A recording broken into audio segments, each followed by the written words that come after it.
Hola, ¿qué tal? Bienvenidos una vez más a estas historias de fracasos con final feliz. El día de hoy con un invitado súper especial, como todos los que hemos tenido aquí en este podcast. Se trata de Julio López, un amigo personal mexicano. Tuve la oportunidad de trabajar con él, de conocerlo.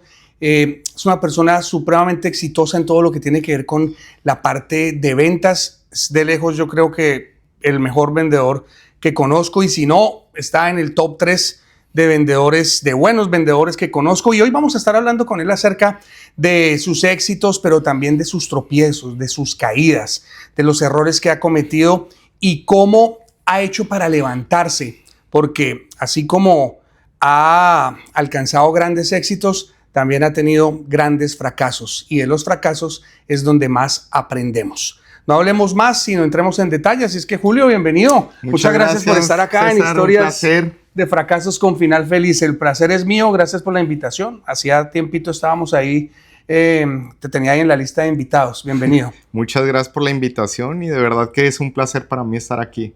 Ok, Julio, vamos a arrancar contándole un poquito a las personas que nos están viendo en este momento. ¿Quién es Julio López? Bueno, Julio López es una persona que se dedica a las ventas, padre de familia. Tengo 3 bellos hijos.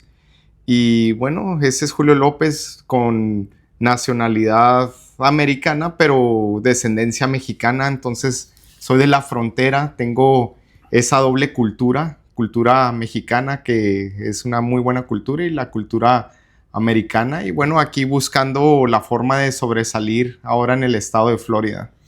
¿Cuál es la mejor característica de la cultura mexicana y cuál es la mejor característica de la cultura americana? Bueno, la mejor característica de la cultura mexicana yo creo que es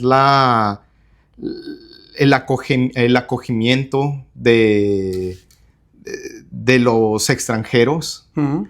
El mexicano es muy acogedor. Es muy hospitalario. Es muy hospitalario, uh-huh, definitivamente.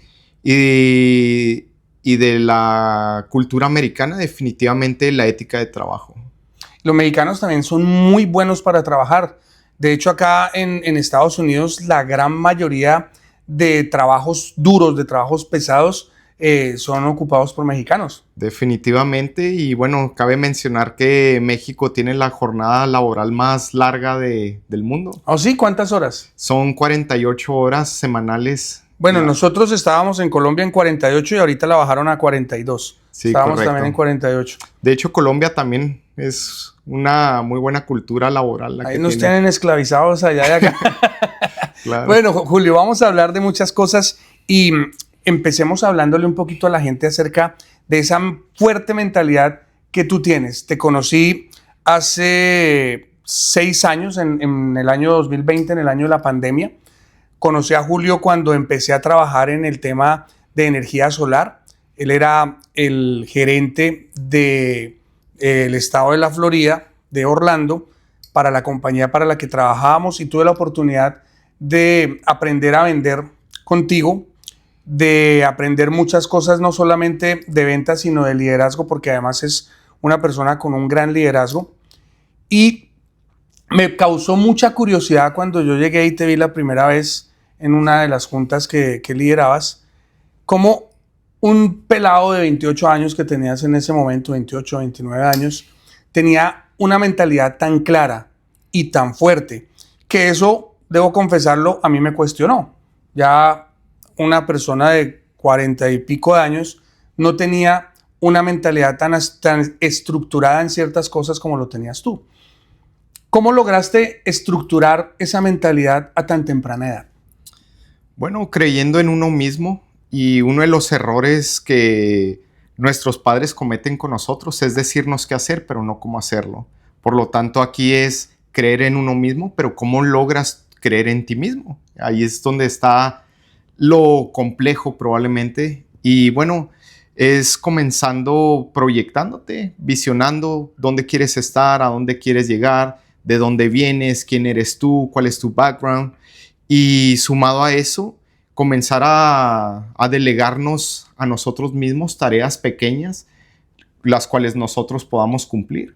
Una vez que yo me proyecto a hacer mi cama todos los días por una semana y lo logro hacer, bueno, digo, ¿qué más puedo hacer? Si puedo lograr hacer algo pequeño, puedo lograr hacer algo más grande, pero cada vez que tú vas cumpliendo con objetivos que te propones, eso hace que se desarrolle la autoconfianza.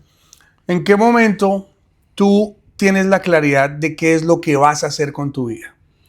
Bueno, yo creo que desde que yo era niño, yo visionaba dónde quería estar, cómo lo quería hacer. Obviamente era de una manera muy limitada, de una manera probablemente hasta fantasiosa, pero yo me recuerdo tener 7, 8 años y los sábados yo iba a la empresa de mi papá y yo veía a los colaboradores, los empleados, cómo trabajaban, la logística de cómo mi papá operaba uno de sus negocios. Y yo regresaba el sábado por la noche, me acostaba en mi cama y empezaba a maquinar cómo iba a mejorar, cómo iba a crear sistemas más eficientes en el negocio de mi papá. Y bueno, yo creo que desde ese entonces me nacía el querer emprender, el querer liderar, el querer operar algún negocio. ¿Y por qué no llevaste a buen término el hecho de trabajar con el negocio de tu papá e implementar de pronto todas esas ideas que soñaste como niño? ¿Por qué decides abrir rumbo, aparte teniendo tu papá un negocio tan exitoso? Bueno, en el 2009 tratan de secuestrar a mi hermano mayor en México. Y bueno, mi papá siempre me dijo, tú perteneces a Estados Unidos, tú trabajas en Estados Unidos, y su negocio principalmente estaba en México. Y después de lo que pasó en el 2009, en el 2020 sí terminan secuestrando a mi hermano mayor, que era el miedo de mi papá. O sea, en el 2009 es un intento y en el 2020 se lo llevan. Sí, en el 2020 sí secuestran a mi hermano. Y bueno, eso es lo que mi papá quería prevenir al yo estar trabajando, operando y ayudándole con el negocio, especialmente mi papá diciéndome que soy una persona flashy, una persona que usualmente llama la atención. Entonces yo creo que él nunca permitió que yo estuviera allá por esa razón. Ok, hablemos un poquito de tu papá, que es uno de los referentes más importantes que tienes en tu vida. A menudo en tus reuniones compartes enseñanzas que él te dejó, una persona muy exitosa pero que viene de abajo. Y tuviste la oportunidad de vivir en la abundancia que tu papá les brindó a ti y a toda tu familia, con un negocio muy exitoso, una persona millonaria, pero también tuviste la oportunidad de ver de cerca la escasez con otros miembros de tu familia, donde tu papá venía de abajo, pero él surgió a punta de ideas, de trabajo, de dedicación, pero otros de pronto no tuvieron la misma capacidad que tuvo él de llevar a feliz término sus sueños. ¿Cómo impactó eso cuando eras niño, el ver como esos dos mundos, como vivir en una burbuja, pero también ver la realidad? Bueno, yo creo que fue un impacto fuerte en mi vida porque, como tú lo mencionas, bueno, tuve el privilegio de nacer en cuna de oro y, bueno, las escuelas que yo atendía, el vecindario en el que yo vivía, bueno, siempre fueron buenos y te vas dando cuenta, bueno, era mi día a día, pero también existía otra parte de mi vida que era ir a visitar a mis primos, visitar a mi abuela y, bueno, la mayoría en ese momento eran clase media o clase baja y tú te vas dando cuenta de la diferencia del estatus. Entonces, desde niño yo identifiqué dónde quería estar. Quiero permanecer donde estoy y seguir creciendo en estos fundamentos, o quiero estar como el resto de mi familia, obviamente sin ofender a nadie. Bueno, y hablando precisamente del resto de tu familia principal, papá, mamá, hermanos, tú eres el segundo de 3 hermanos, ¿verdad? Correcto. Y tú eres una persona trabajadora, ha conseguido cierto nivel de éxito, has logrado mantener ingresos económicos por encima del $1.000.000 por varios años consecutivos, que eso es mucho dinero aquí y en cualquier parte. Y tuviste obviamente un ejemplo y la crianza de tu papá, pero tus hermanos también, y ellos no han logrado lo que tú lograste. ¿A qué crees que se debe eso si los 3 recibieron la misma educación y el mismo ejemplo? Bueno, yo creo que eso ya recae en lo que nosotros venimos sintiendo y pensando desde que somos niños.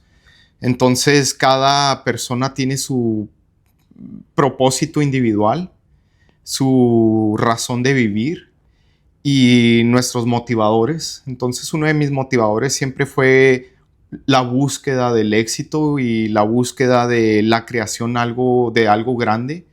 Y yo creo que esa es la diferencia entre mis hermanos que amo con todo mi corazón y yo. O sea, personas que están cómodas donde están a personas que no se sienten cómodas estando cómodos.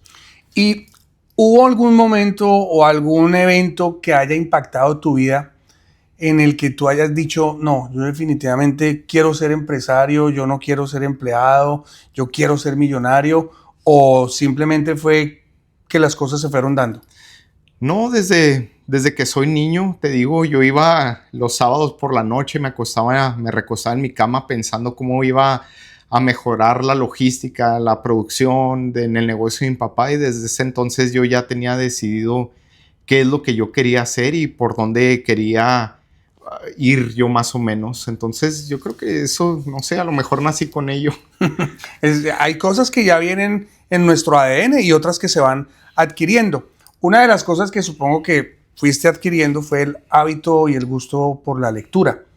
Es una de las personas que conozco personalmente que más lee. Siempre estará leyendo un libro, 2 libros, 3 libros al mismo tiempo. Yo leo, pero nunca he sido capaz de leer, de tener 2 lecturas al mismo tiempo. Una vez conversábamos y entonces tiene un libro para leer en la noche, tiene otro libro para leer en la mañana, carga un libro en el bolso para leer en los ratos libres. ¿De dónde viene ese amor por la lectura? ¿Y cómo haces para leer tantas lecturas al mismo tiempo? Yo creo que más al amor a la lectura es el amor al aprendizaje. Ok. Entonces, una de mis obsesiones es el aprendizaje y el conocimiento. El conocimiento no necesariamente viene de la lectura, viene de las experiencias que nos permitimos o nos exponemos nosotros como persona. Pero definitivamente un libro te cuesta 10, 15, $20. Y bueno, de ahí puede surgir una idea millonaria. De ahí viene el derivado de un pensamiento de una persona que influye en el tuyo y bueno, termina resultándote de una manera muy impactante solamente con la inversión de 15, $20 de inversión. Entonces yo creo que es una de las mejores inversiones que uno puede hacer como ser humano, más que inclusive ganarse la lotería. En vez de comprarse un boleto de $20 en la lotería, cómprense un libro y hay más probabilidades de adquirir conocimiento para luego aplicarlo en nuestras vidas en el día a día. Bueno, ahí se abre como un debate que por estos días y desde hace un tiempo toma mucha fuerza en la comunidad, y es el tema de la educación formal frente a la educación informal, por llamarlo de alguna manera. Tú nunca terminaste una carrera universitaria, pero eso no te frenó tu hambre de aprendizaje, como tú mismo lo dices. Y de una manera autodidacta y de forma empírica, encontraste en los libros la mejor manera de aprender y de profesionalizarte a través del conocimiento que adquieres en los libros y que llevas a la práctica en tu día a día. ¿Qué piensas tú en un mundo como estamos hoy, en donde cada vez hay más influencers que ganan millones de dólares frente a la educación formal? Bueno, como todo va evolucionando, antes todo era análogo, ahora se ha vuelto digital y bueno, todo va evolucionando y nosotros tenemos que ir evolucionando conforme el ritmo que va evolucionando el mundo. Y las cosas, como te repito, van cambiando. Entonces, yo creo que el conocimiento no necesariamente tiene que ser certificado con un título y el conocimiento no necesariamente es en un pupitre, en una aula, en un salón de clases. Hay muchas formas de adquirir ese conocimiento y sobre todo hay que ser prudentes cuánto pagamos por el conocimiento. Entonces, hoy en día yo siento que ir a universidad en Estados Unidos es algo sobrevalorado, ¿sí? No, yo no estoy sugiriendo que no estudien, siempre estudien, pero no necesariamente en Estados Unidos es la mejor inversión. Invertir, no sé cuánto cuesta una carrera, 80, 120 mil dólares para pagarlo en 10, 15 años en pagos pequeños, porque el trabajo que conseguiste a causa de ese estudio no necesariamente es lo suficiente bueno para pagar la inversión. Entonces el retorno sobre la inversión no necesariamente es el mejor. ¿En qué momento dices, yo no voy a estudiar, no voy a hacer una carrera universitaria? Eso es bien cómico y chistoso porque cuando yo estaba en la universidad, yo estudiaba en University of Phoenix y tengo un profesor en una clase de economía de 72 años y este profesor dice que tiene bastantes préstamos estudiantiles, student loans, y que él sentía que se iba a morir sin poder pagar todos sus préstamos. Ok. Pero es el maestro de economía, maestro de negocios, y digo, ¿qué estoy aprendiendo de una persona que no sabe generar dinero? Entonces ahí es donde redirijo toda mi atención y todo mi esfuerzo y toda mi atención al negocio, porque yo ya en ese entonces, yo ya tenía un negocio funcional y ya existía cierta cantidad de volumen. Ok. Entonces es cuando yo decido no estudiar en la universidad, pero estudiar en la práctica de la vida. En la universidad de la calle. ¿Qué pasó en la casa con tus papás cuando dijiste no quiero seguir estudiando? Ellos, bueno, no les quitó el sueño. Comúnmente, especialmente con la clase media, se le inculca a los hijos, si no estudias no vas a ser nadie. Pero en mi caso no es así. Mi papá no se graduó ni siquiera de primaria y es una persona sumamente exitosa que tiene abogados, ingenieros, etcétera, trabajando para él, para una persona que no se graduó de primaria. Entonces, mis papás de antemano sabían que pues no es necesario un título universitario para conseguir éxito financiero en la vida. Entonces, cuando yo les digo que ya no quiero estudiar, bueno, pues sé el mejor en tu negocio y crécelo a un nivel exponencial y aquí estamos para apoyarte. Te lo pregunto porque precisamente como tú mencionas, hay muchas personas que nos están viendo en este momento que quizás no saben cómo decirle a sus papás que no quieren estudiar, o muchos padres que están pasando por esa situación en la que sus hijos les dicen que no quieren estudiar. Y para muchos padres eso es gravísimo. Yo por lo menos, mi hijo tiene 18 años, termina su high school este año y está la presión de los abuelos, de los tíos, de amigos, que va a estudiar, y él todavía no tiene claro qué estudiar. Y yo le digo, yo no le pregunto qué va a estudiar, sino qué va a hacer. ¿Qué vas a hacer con tu vida? Claro. ¿Quieres estudiar? ¿Qué quieres estudiar? ¿O qué quieres hacer? ¿Le gustan las ventas? Claro. Entonces me dice, quiero estudiar economía para aprender a vender. Yo le digo, en ninguna parte te van a enseñar a vender. En ninguna carrera te enseñan a vender. ¿Quieres aprender a vender? Hay que hacerlo de otra manera. Y hablando de las ventas precisamente, como lo mencionamos en un comienzo, aprendiste a vender y eres muy bueno en la parte comercial. Pero supongo que como todas las personas que llegan a ser buenas en lo que hacen, al comienzo no eran tan buenos. Fuiste desarrollando esa habilidad a través de caídas y de fracasos y de levantadas. Este podcast se llama Historias de fracasos con final feliz. Empecemos por preguntarte qué es para ti el fracaso. Bueno, el fracaso es no necesariamente una falla permanente, al menos de que tú lo decidas. Entonces, el fracaso puede ser fallar y estancarte donde te quedaste. Yo creo caer y no levantarse. Caer y no levantarse, probablemente para mí sea eso el fracaso. Una persona fracasada es el que falla y no tiene el ánimo para levantarse y no tiene la necesidad de levantarse y se resigna a estancarse en ese lugar. Ok. Dicen por ahí que la escalera al éxito está llena de escalones de pequeños fracasos, que no se construye un éxito sin haber fracasado.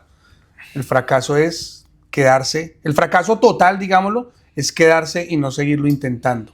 Tú tuviste venta de carros, restaurantes, presentabas eventos, traías artistas, llegas a las ventas solares, mejor dicho, probaste por diferentes industrias.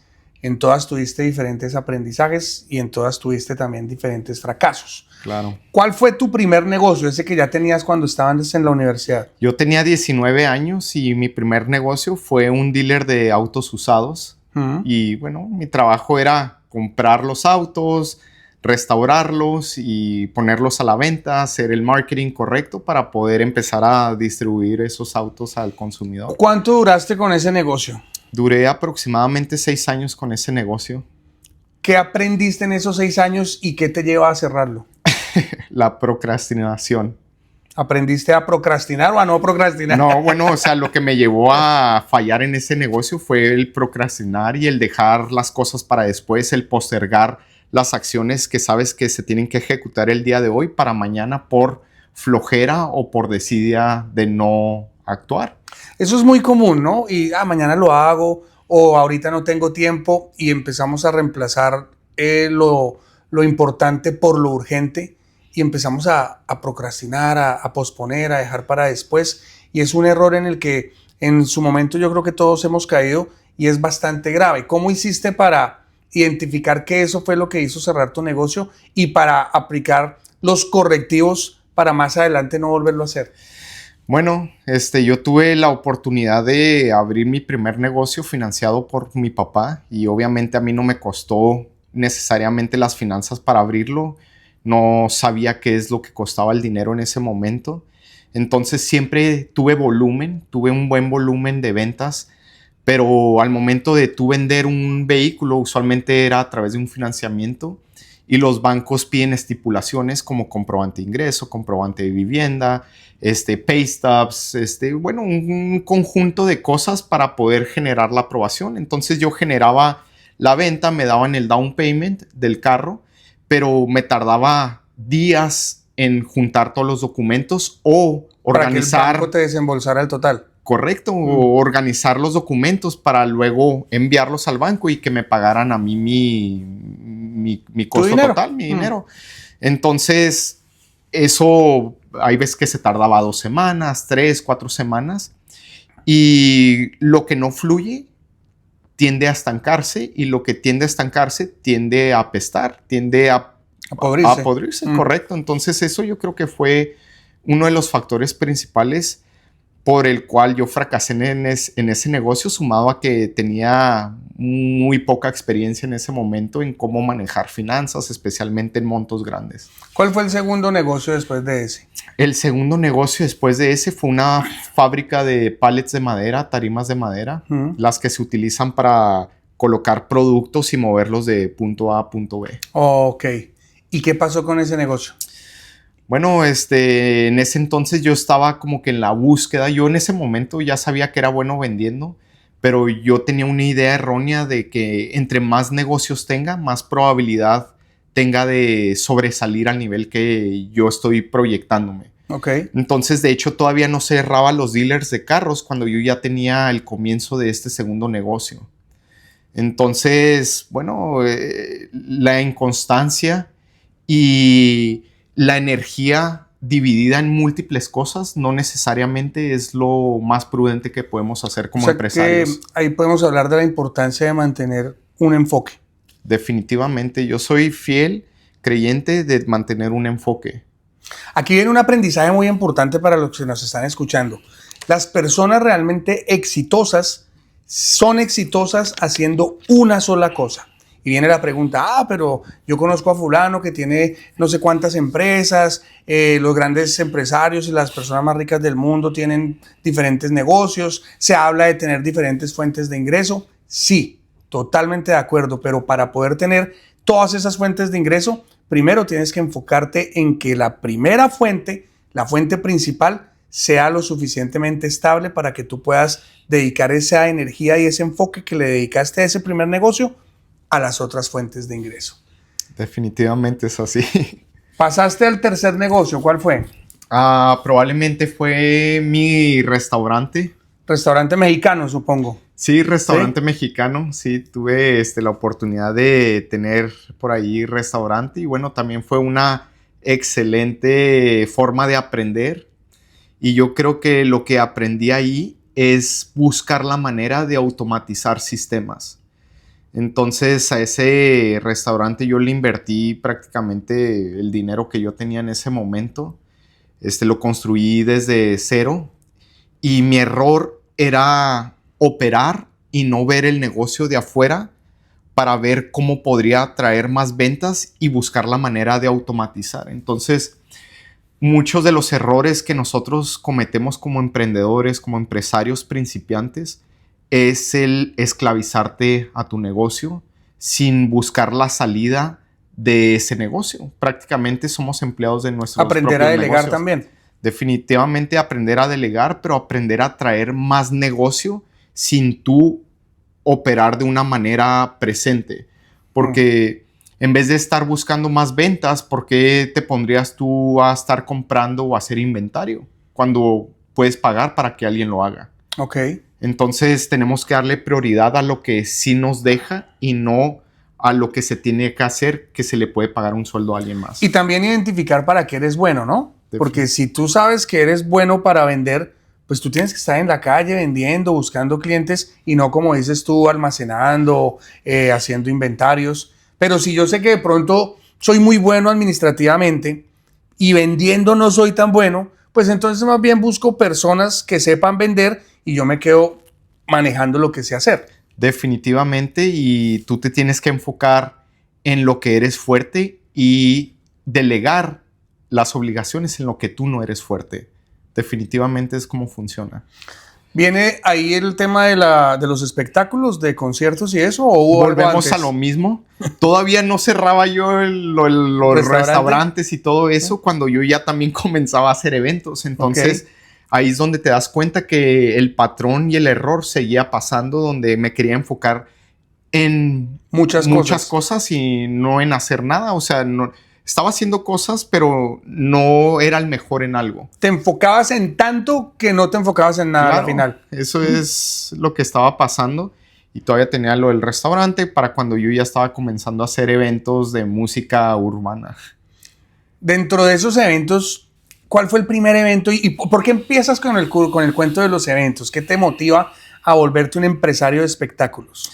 Bueno, o sea, siempre he tenido la dicha y la bendición de ser invitado a invertir a ciertas cosas porque la gente me ve que trabajo. Entonces, bueno, de hecho mi primer evento fue en el 2013, 2014 que tenía el dealer. Entonces, mientras que tenía el dealer de carros, tenía lo de la fábrica de pallets y también estaba haciendo el primer evento.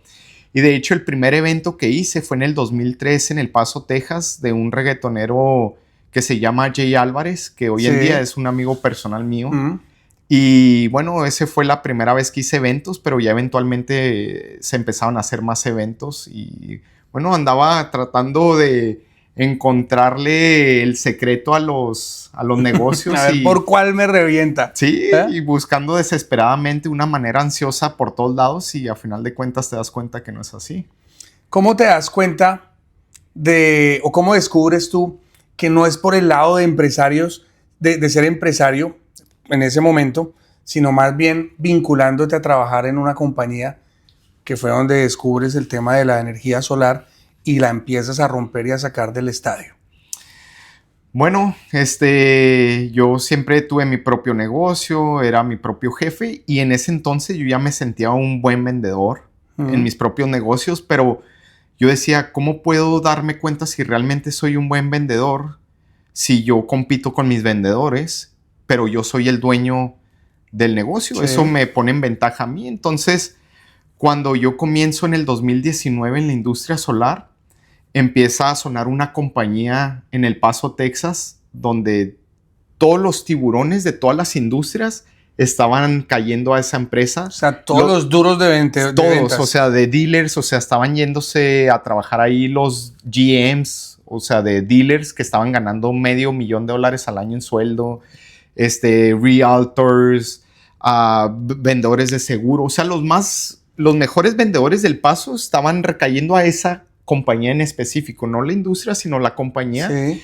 Entonces a mí me causó mucha... ¿Qué está pasando allá? Me causó mucha intriga porque estaban los heavy hitters de todas las industrias ahí. Entonces digo, ¿qué pasa si yo me meto a competir en una compañía como esa? a lo mejor me doy cuenta que no soy tan bueno como yo Como pienso creo. ser. Pero resulta que me meto a trabajar ahí y no pasaron ni siquiera 2 meses cuando ya estaba en el top 3 mejores vendedores y con mayor ventas en esa compañía. Y empezaste, como dicen ustedes, a hacer chingo de feria. O sea, mucho dinero. Sí, claro. En el 2019 ya se veían esos destellos de entrada de ingreso alto con esas comisiones solares. Y bueno, sí es cuando comenzó ese ingreso bueno.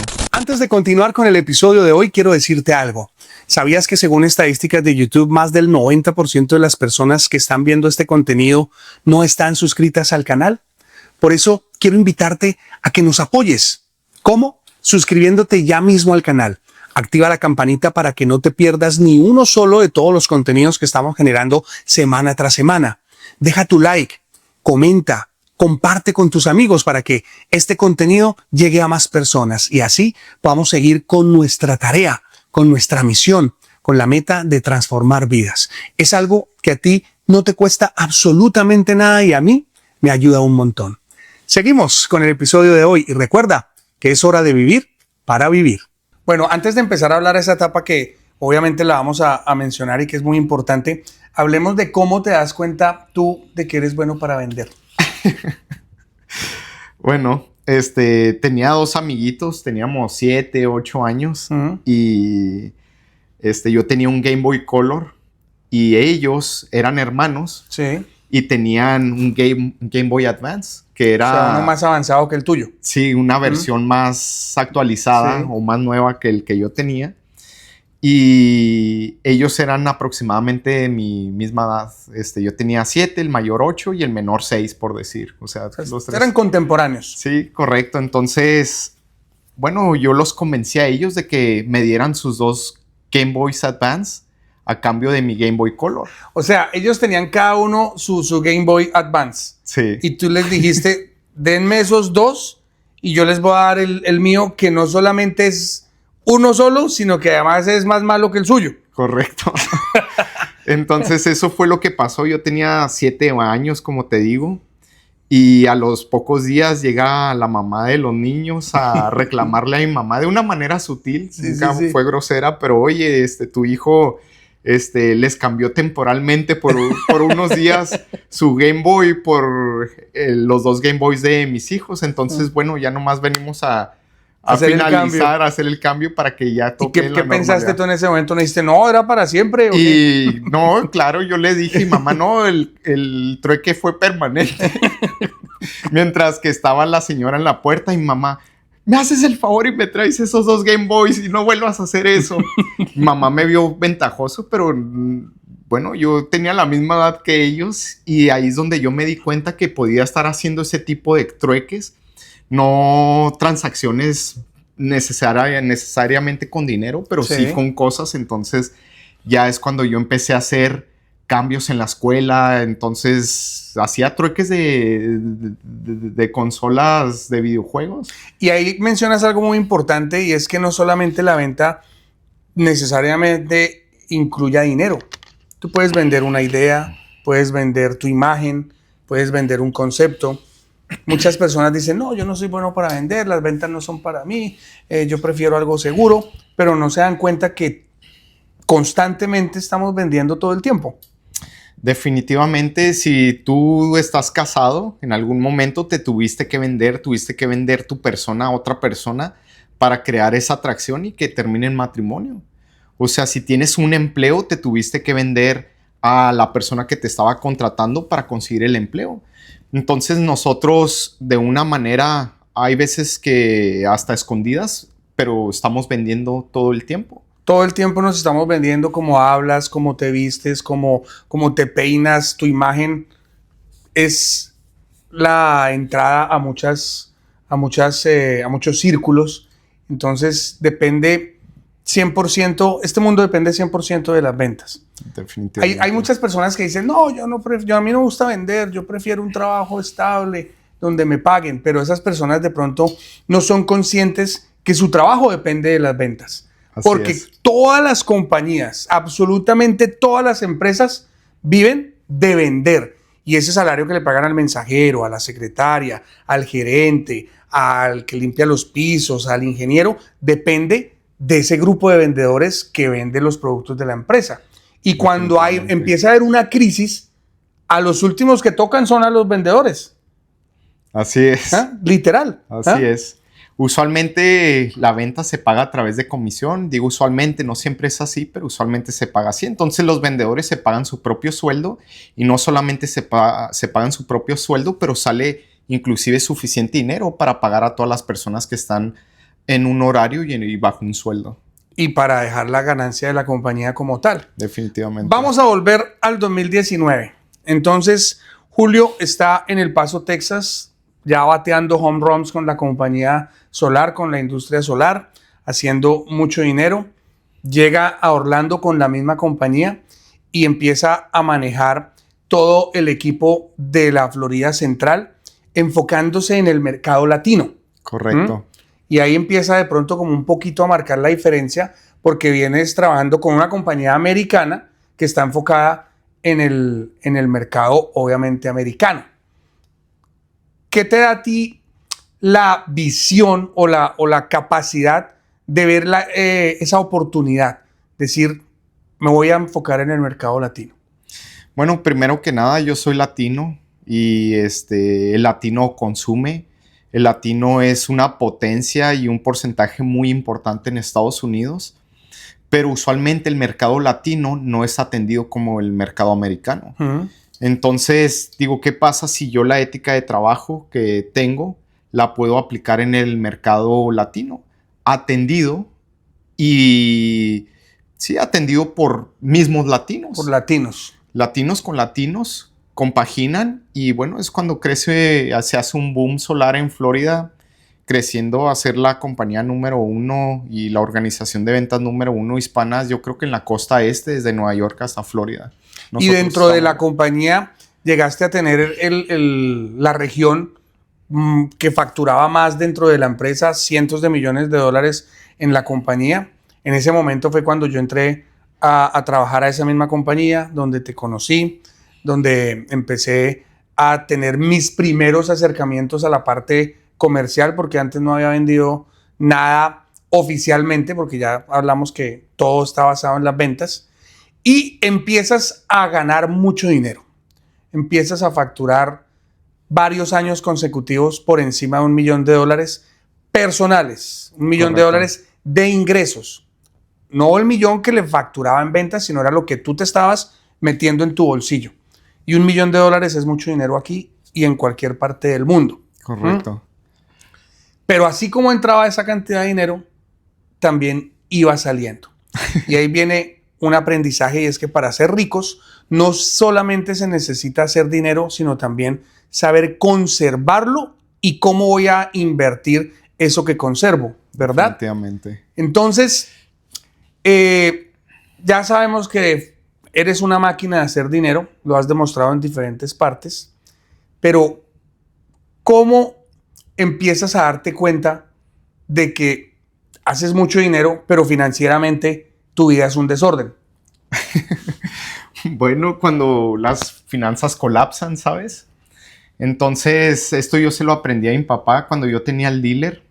Yo ya estaba ganando, no sé, 15, 30 mil dólares mensuales, que tenía 19, 20, 21, 22 años, que ya era muy buen ingreso. Y yo estaba en la búsqueda de traer más ingresos, por lo tanto, de una manera errada, buscando múltiples streams o fuentes de ingreso. Y una vez sentado con mi papá, le digo, papá, necesito que generar 40 mil y no 15 a 30 mil mensuales. Me dice, hijo, ¿y para qué quieres 40 mil? Le digo, bueno, porque si yo genero 40 mil, yo voy a poder tener este nivel de vida. Me dice, es que no es así. O sea, tú empiezas a generar 40 mil y tus malos hábitos que ya tienes en la actualidad vas a reflejarlos en una cantidad más grande. Entonces, a final de cuentas, vas a seguir viviendo día a día, pero con un ingreso más alto.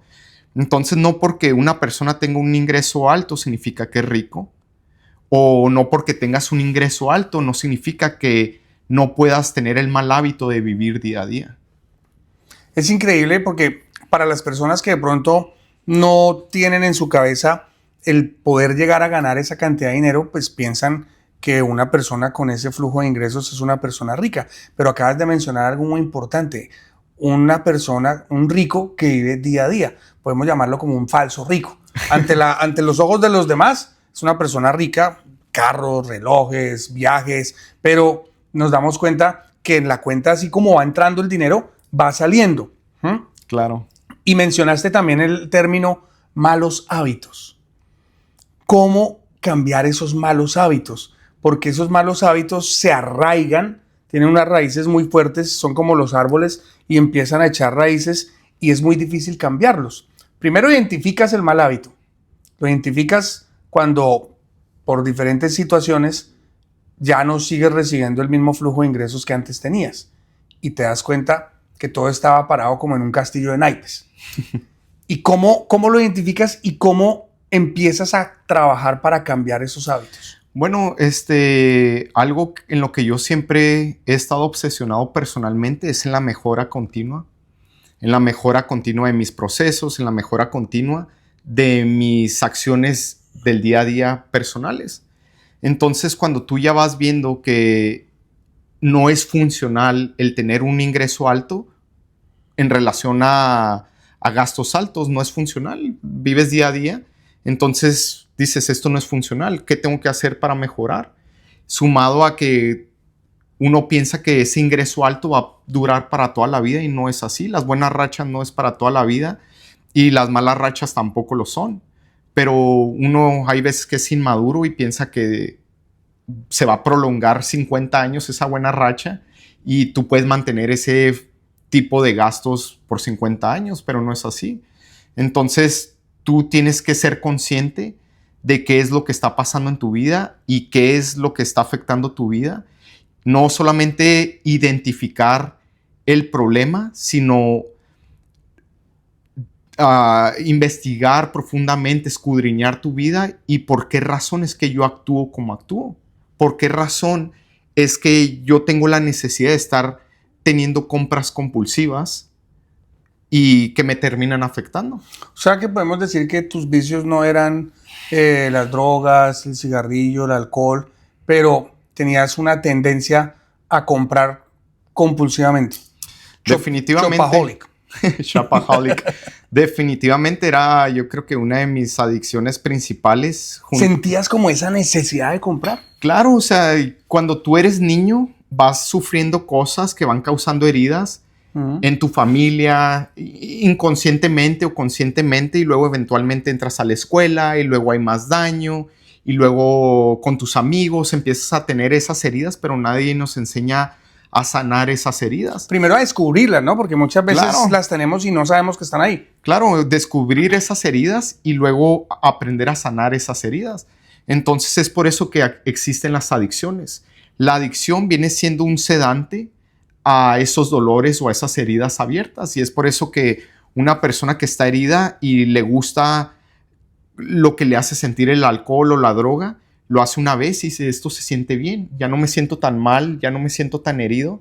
Por lo tanto, lo empieza a hacer de una manera repetitivamente hasta que se vuelve compulsivo y después de la compulsión viene la adicción. Y toda adicción es mala. Y claro, toda la adicción es mala. Entonces, una de mis adicciones principales era el comprar compulsivamente. O sea, había meses que gastaba 70, 80. Hubo un mes que gasté como $120,000 en un solo mes. En compras compulsivas. ¿Qué tipo de compras hacías? Pues me compré 4 o 5 relojes. Obviamente no son relojes de $500. El reloj más caro que compré en ese mes era un reloj de casi $40,000. Me fui ese mismo mes a Europa. Me gasté $40,000 en restaurantes, en ropa, con mi familia, con mis hijos, con mi esposa. Y bueno, eso es lo que eran las compras compulsivas. ¿Y tú, ahora que haces conciencia de eso, lograste identificar de pronto cuál era esa herida que te hacía llegar a esas compras compulsivas? Definitivamente, o sea, y todos tenemos esas heridas personales, esos traumas con los que nosotros vamos creciendo y muchas de las veces nuestros papás, no de una manera intencional, no nos tratan, pero muchas de las veces ni ellos se dan cuenta que estamos heridos de esa manera. Y claro, o sea, yo tuve que identificar cuáles eran esas heridas y luego aprender a sanarlas, no necesariamente a través de un psicólogo. El psicólogo lo que hace es ayudarte a identificar y a sobrellevar, pero no a sanar. Realmente ahí es cuando me empiezo a acercar a Dios y Dios ha estado de una manera progresiva sanando esas heridas. Okay. Y ahora es cuando tú antes hacías cosas o acciones de una manera compulsiva y ahora toda ese enfoque y esa acción compulsiva se va redirigiendo a Dios.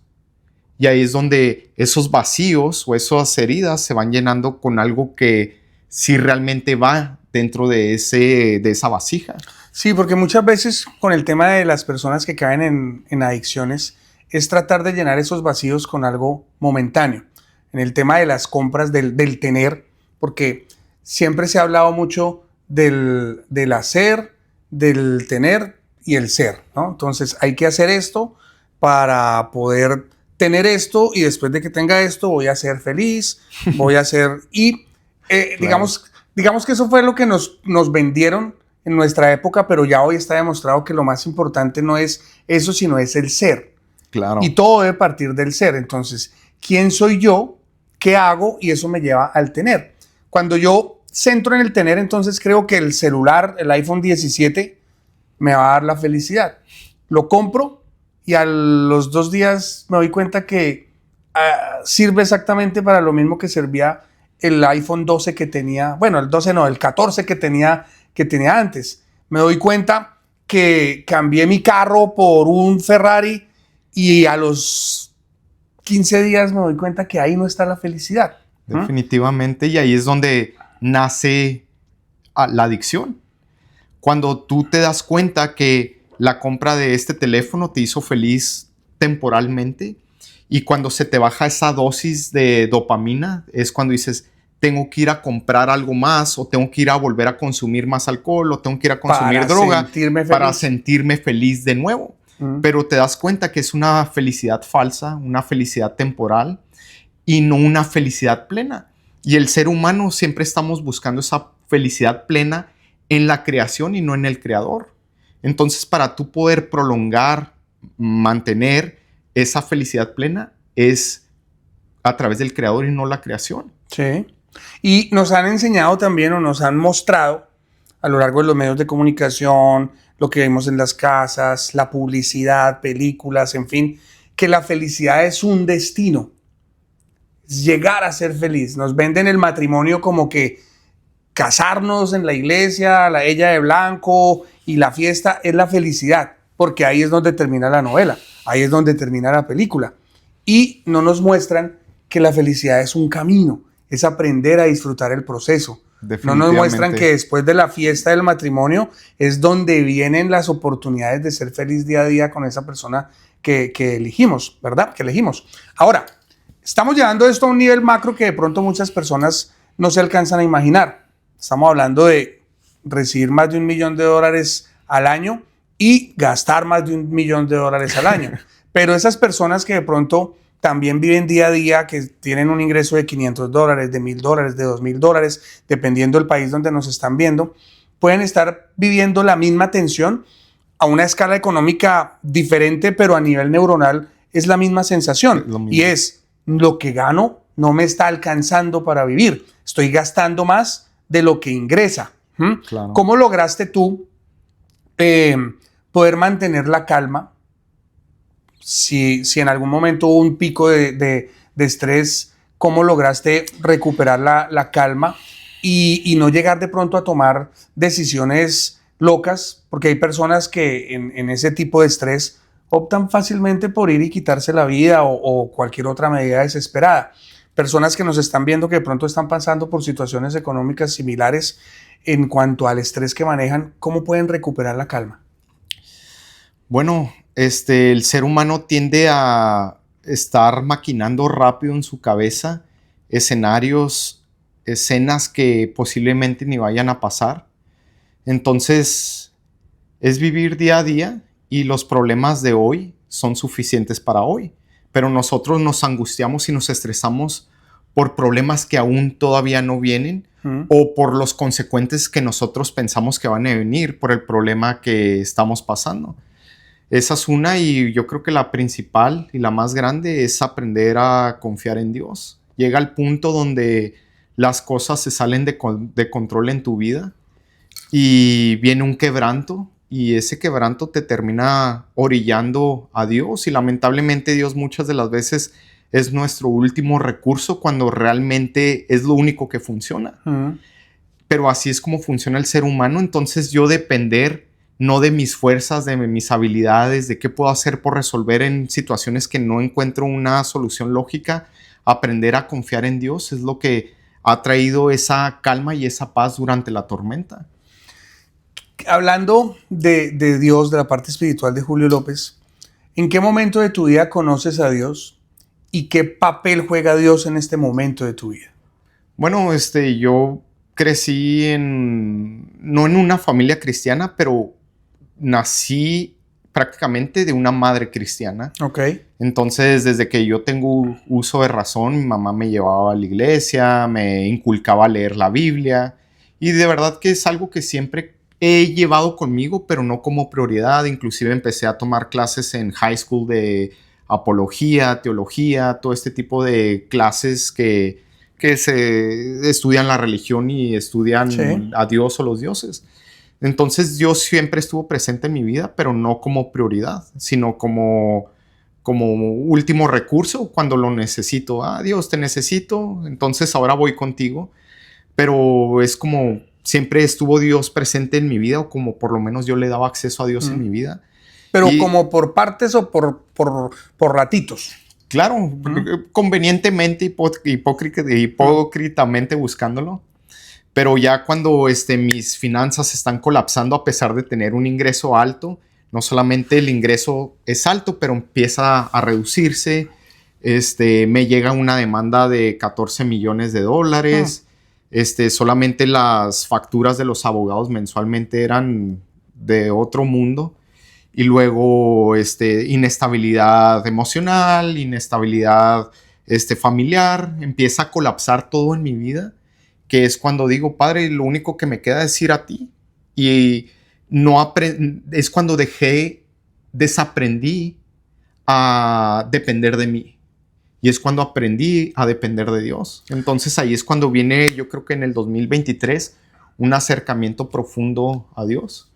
No es fácil tomar esa decisión, porque como tú lo acabas de mencionar, hay que desaprender.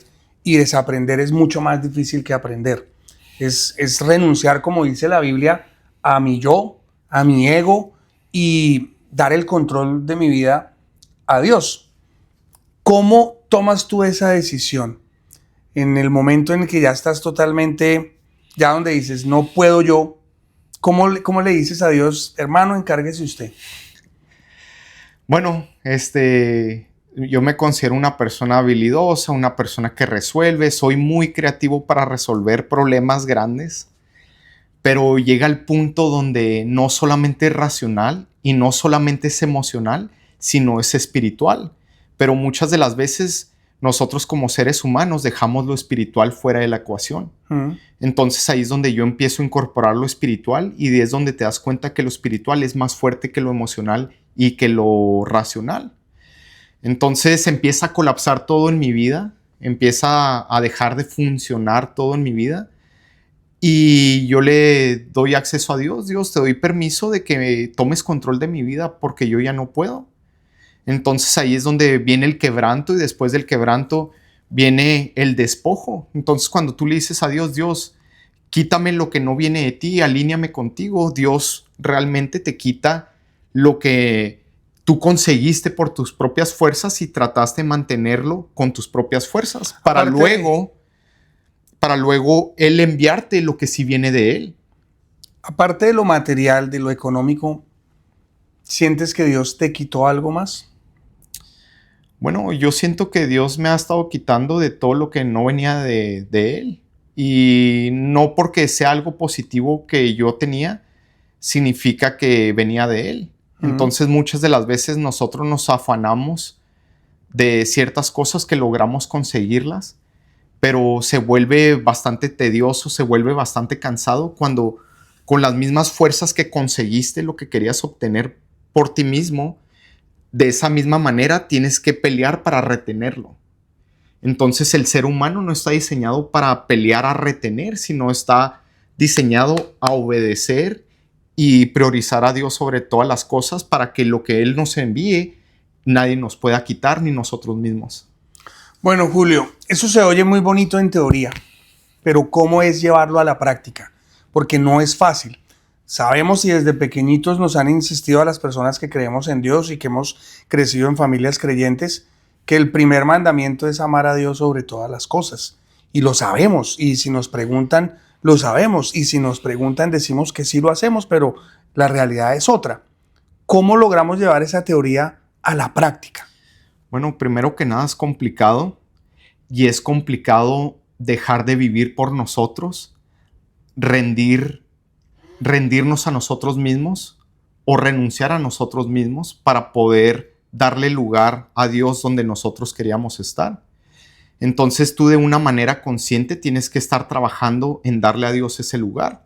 Entonces, sumado a las malas experiencias, sumado a la conciencia y el no vivir en automático, sino de una manera profunda y consciente, es que tú puedes lograr hacer eso. Algo que a mí me ha funcionado bastante es escribir. Yo escribo demasiado. No solamente leo, pero escribo. Yo creo que ahora escribo más de lo que leo y es escribir demasiado. Entonces, no es que yo esté escribiendo mi diario. Ay, hoy alguien me hizo una mala cara o siento mariposas en mi estómago.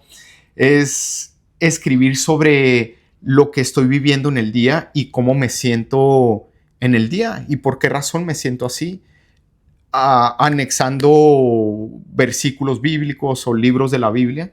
Entonces, cuando tú eres consciente al escribir, cuando tú eres consciente al estar escribiendo día a día, tú dices, estoy cometiendo este error porque te estás autoanalizando al escribir.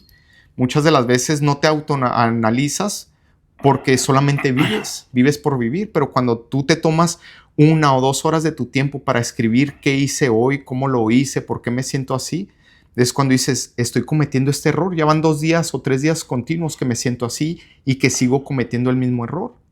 Entonces soy débil, te das cuenta que el ser humano es débil, aunque Julio López se proyecte ante la sociedad como el hombre duro, fuerte, empoderado, realmente te das cuenta que no lo soy. Soy un hombre débil.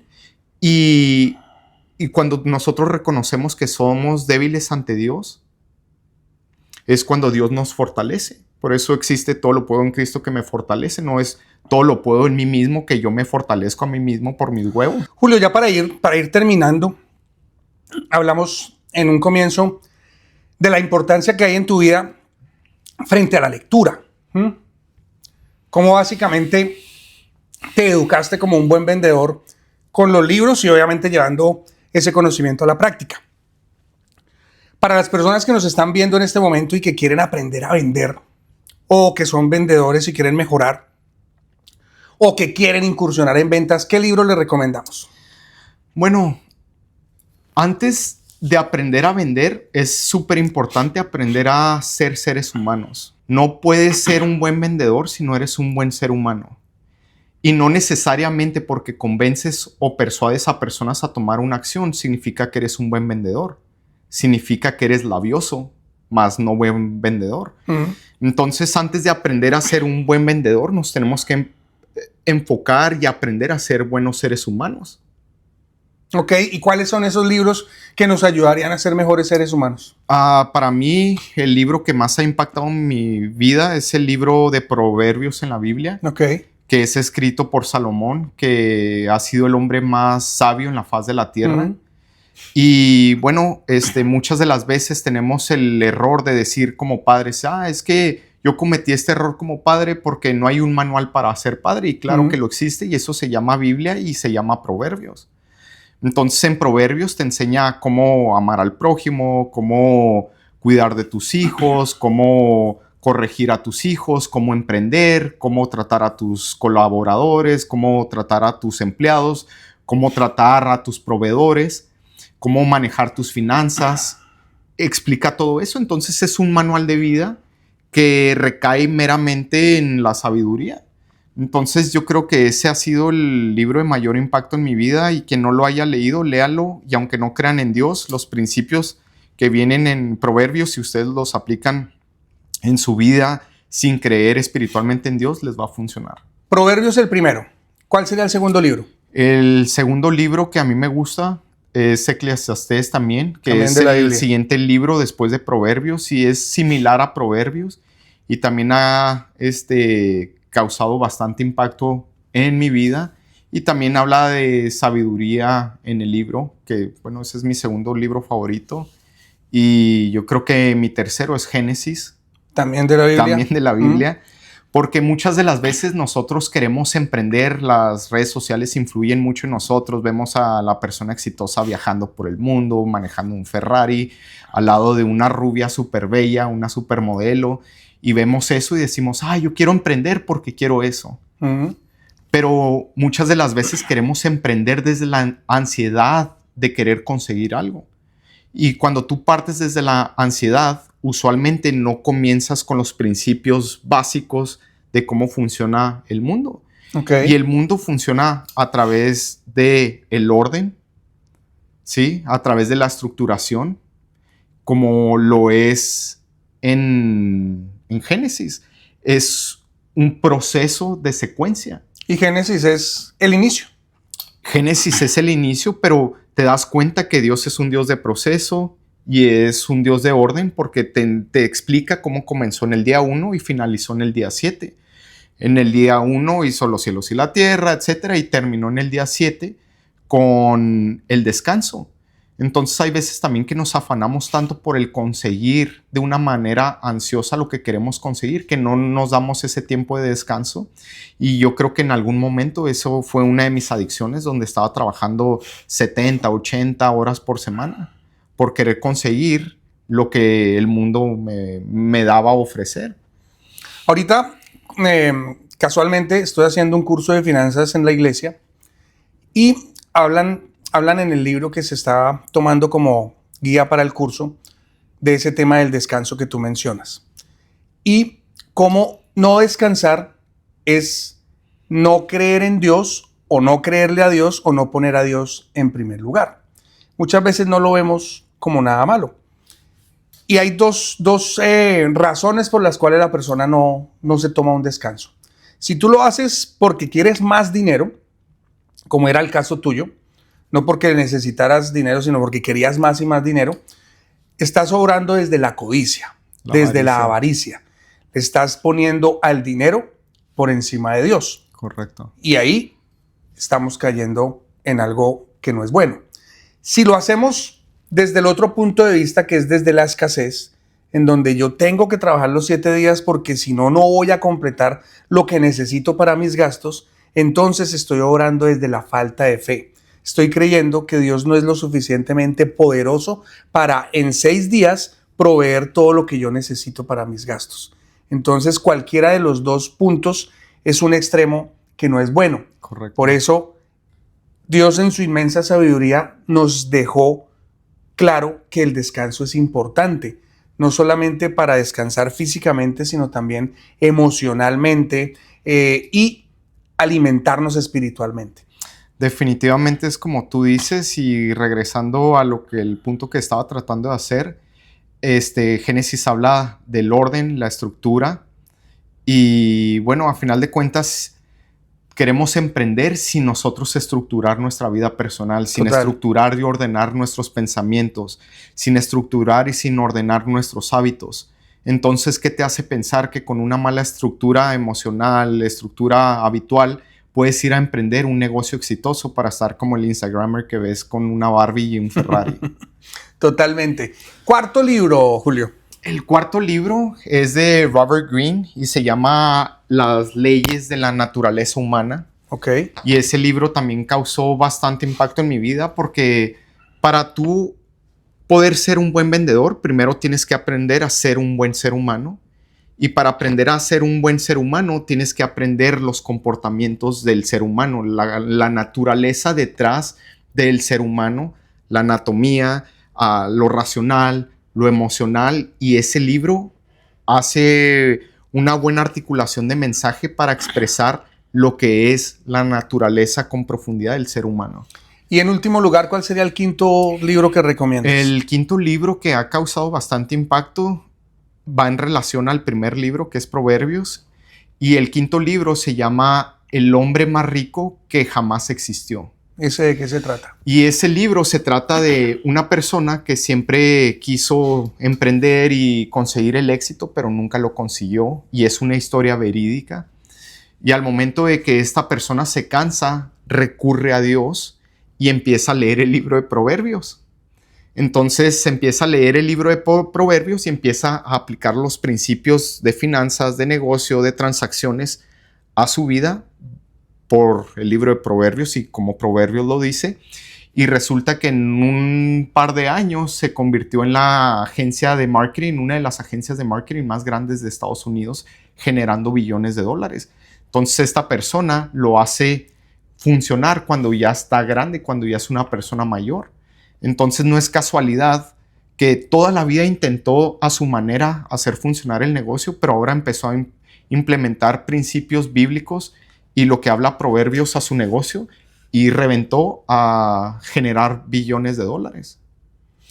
Pedimos 5 libros para las personas que de pronto querían empezar a vender, mejorar sus ventas, y yo creo que tenemos 5 libros que nos pueden ayudar no solamente para las ventas, sino para cualquier profesión o para cualquier cosa que sea la que hagas tú que nos estás viendo en este momento. Porque muy importante eso que dijo Julio al comienzo de esta pregunta, y es, más que aprender a vender, necesitamos aprender a ser mejores seres humanos. Tuviste muchos emprendimientos también, tuviste varios negocios, eres un líder con unas capacidades muy buenas, y quisiera que le dejáramos a las personas que nos están viendo en este momento y que están empezando a emprender, que quieren emprender o que ya están emprendiendo, cuáles son como esas 5 características que deben estar tatuadas en la piel del emprendedor. 5 habilidades, herramientas, características, formas de ser, no sé, que sí o sí todo emprendedor debe tener. Primero que nada, tenemos que ser objetivos con nosotros mismos. Okay. Entonces, muchas de las veces nosotros le huimos a lo que realmente somos, pero cuando tú logras verte de una manera objetiva y autoanalizarte de una manera objetiva, puede existir el mejoramiento, especialmente cuando lo estás midiendo día a día. Por ejemplo, yo mido mi día a día al escribir. Hay muchas formas de cómo hacerlo, pero tú estar consciente de dónde estás, hacia dónde quieres ir, y cómo puedes ir mejorando, definitivamente esa es una de las mejores cualidades. Muchas de las veces nos negamos a lo que somos por miedo a aceptar lo que no queremos ser, pero sí somos.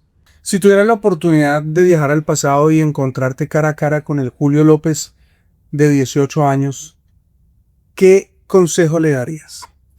Bueno, yo le diría que aprenda a priorizar a Dios, amar a Dios sobre todas las cosas, y que aprenda a depender de Dios sobre todas las cosas. Aquí va a aparecer el Instagram de Julio López, Julio López, si quieren contactarlo para posibilidades laborales, para un consejo, para preguntarles algo que de pronto les haya llamado la atención en este espacio, ahí pueden hacerlo. Y a ustedes, muchísimas gracias por habernos acompañado hasta el final. Ya saben las recomendaciones. Suscríbanse al canal si no lo han hecho, activen la campanita para que no se pierdan ninguno de los contenidos que semanalmente estamos subiendo a este espacio. En todas las redes sociales me encuentran como Soy César Agudelo. Comenten, denle me gusta, es algo que a ustedes no les cuesta y que a nosotros como creadores de contenido nos ayuda muchísimo. Si el contenido de este video les gustó, compártanlo con sus amigos. Si no les gustó, compártanlo con sus enemigos, pero compártanlo, no se lo guarden para ustedes solos. Yo soy César Agudelo, mi invitado de hoy, Julio López, y nos vemos más adelante en otra historia de fracasos con final feliz. Muchas gracias, que Dios bendiga, chao.